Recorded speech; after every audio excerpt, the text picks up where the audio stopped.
Hey, what's up YouTube? Welcome back to my channel. And today is very exciting day because it's Samsung Galaxy Unpack Day.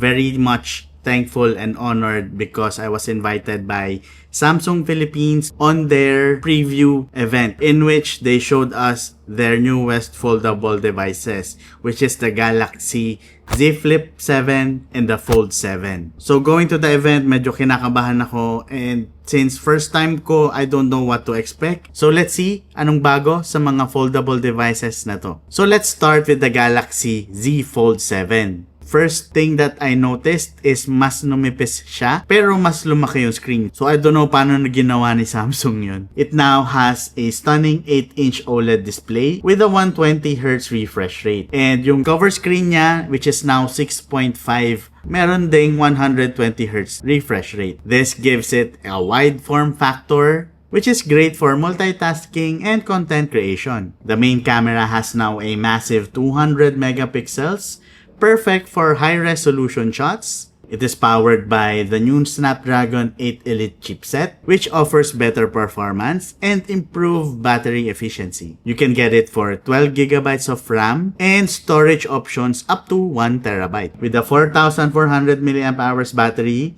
to keep you going all day. Color options include jet black, silver shadow, and my personal favorite, the blue shadow. Now let's talk about the Galaxy Z Flip 7. Actually, honestly, I didn't spend much time checking on this one because I am really leaned towards the Fold 7, or yung bias ko nasa Fold 7. But here's what I can provide you about the Z Flip 7. So it now features an edge-to-edge flex window, meaning yung front cover display niya is full screen na.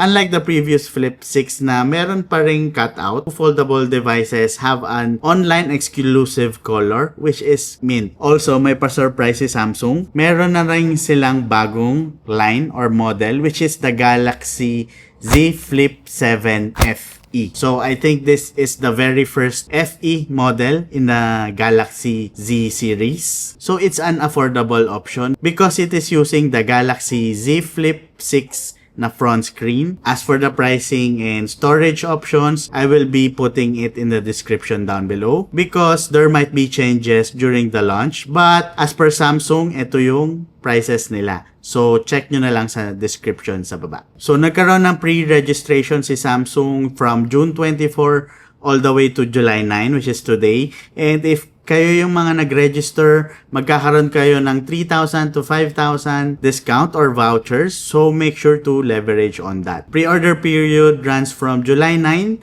up to July 31. And grabe, ang daming perks ni Samsung pag pre-order ka. So, they have double up the storage. So, basically, if you get the 256GB variant, you will get automatically the 512GB variant by paying the 256GB variant. Ha? Nag-guess nyo ba? Basta pag bumili ka na ng 256, automatic if a 512 nila yun. So yun lang yun. 30% off sa Galaxy Buds and the watch. Plus 50% off sa 1-year Samsung Care. And if you're going to trade in your old device, Samsung will guarantee a 12,000 discount. So this release is very jam-packed. Or should I say unpacked? So hoping I can unbox and review this on my channel. So, Samsung, baka naman. And road to 10K na tayo. So, if you are not yet subscribed to my channel, make sure to subscribe. So, that will be appreciated. So, hanggang dito na lang muna uli, guys. Talk to you soon.